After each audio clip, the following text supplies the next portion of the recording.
Assalamualaikum warahmatullahi wabarakatuh.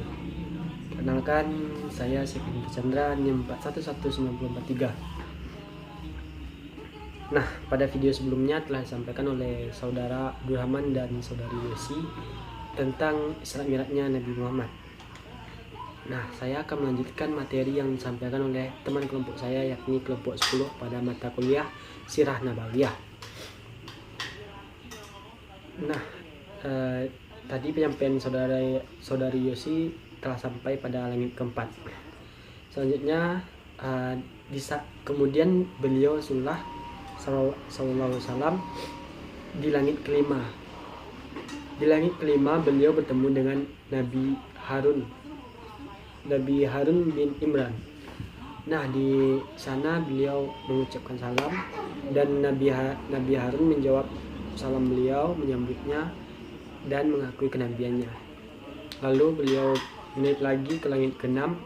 Di langit keenam beliau bertemu dengan Nabi Musa, lalu memberi salam dan Nabi Musa menyambutnya dan mengakui kenabiannya.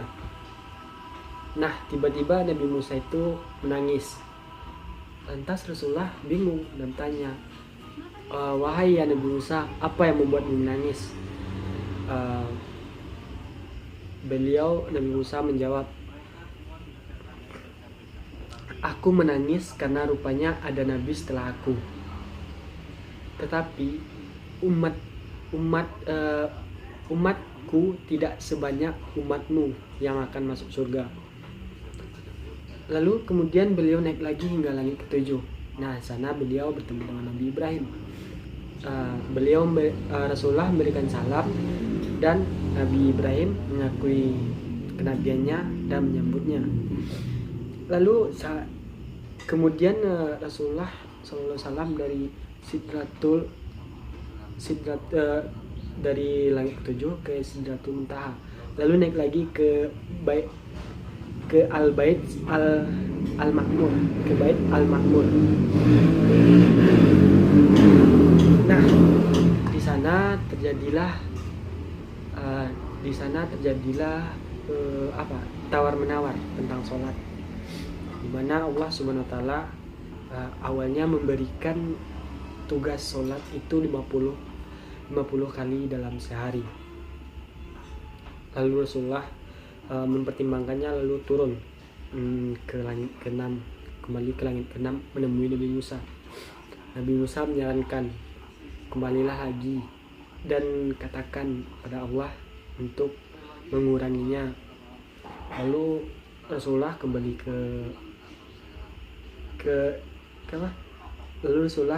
ke Al-Bait Al-Ma'mur, lalu mengatakan, ada yang mengatakan bahwa jarak antara Rasulullah dengan Allah Subhanahu wa Ta'ala itu hanya ujung 2 busur panah. Nah, lalu Allah mengatakan, Allah mengurangi sholat yang dari 50 ke 10. Itu yang saya baca. Lalu beliau Rasulullah SAW kembali lagi ke langit ke-6, lalu bertanya kepada Nabi Musa. Nah, lalu Nabi Musa ini mengatakan 10, bagaimana kalau 5? Ditawar. Lalu Nabi Muhammad naik lagi sama Jibril ke tempat Allah, ke Al-Bait Al-Ma'mur. Sana Allah memberikan keringanan, diberikanlah waktu sholat 5. Dari yang 50 turun hingga 5 waktu sholat. Bayangkan, jika dalam sehari itu waktu sholat kita itu 50, sedangkan 5 ada yang bolong-bolong. Dari peristiwa Isra Mi'raj ini ada beberapa yang menarik atau yang menyita perhatian Rasulullah, yakni ada berbagai peristiwa. Di antaranya satu, saat ingin Isra Mi'raj, Rasulullah ditawari ditawari susu atau kamar. Lalu beliau tentu saja milih susu.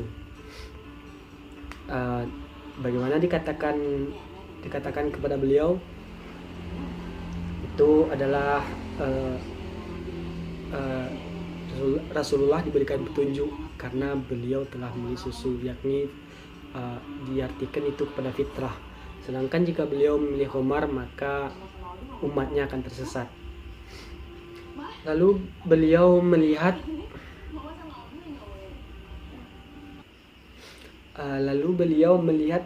empat sungai di surga. Yang duanya itu sungai Tampak, sungai Nil, dan sungai Efrat. Yakni diartikan itu adalah sungai yang ada di dunia, sedangkan 2 sungai lagi itu ada di surga. Lalu yang ketiga, beliau melihat malaikat Malik yang tidak pernah tersenyum semenjak diciptakannya neraka. Nah, yang keempat, beliau juga melihat surga dan neraka. Yang kelima, beliau melihat para pemakan harta anak yatim secara zalim. Mereka memiliki bibir seperti bibir unta. Mulut mereka dilempari dengan sepotong api dari neraka, seperti batu besar genggaman tangan, lalu keluar dari dubur-dubur mereka. Saya juga nggak tahu apa itu dubur-dubur. Selanjutnya yang keenam, beliau melihat para pemakan riba yang memiliki perut buncit. Karena kondisi ini mereka tidak mampu untuk beranjak dari tempat mereka. Nah, yang ketujuh, beliau melihat para pezina. Di antara tangan-tangan mereka terdapat daging yang gemuk dan segar, dan di sampingnya terdapat daging yang bernanah dan membusuk. Itulah peristiwa yang terjadi saat Isra Mi'raj. Yakni Isra Mi'raj itu ialah tragedi atau peristiwa yang dimana Rasulullah SAW menetapkan jumlah sholat di dalam Islam yang dari 50 sudah menjadi 5. Begitulah kira-kira yang dapat saya sampaikan. Saya sudahi. Assalamualaikum warahmatullahi wabarakatuh. Mohon maaf lahir dan batin.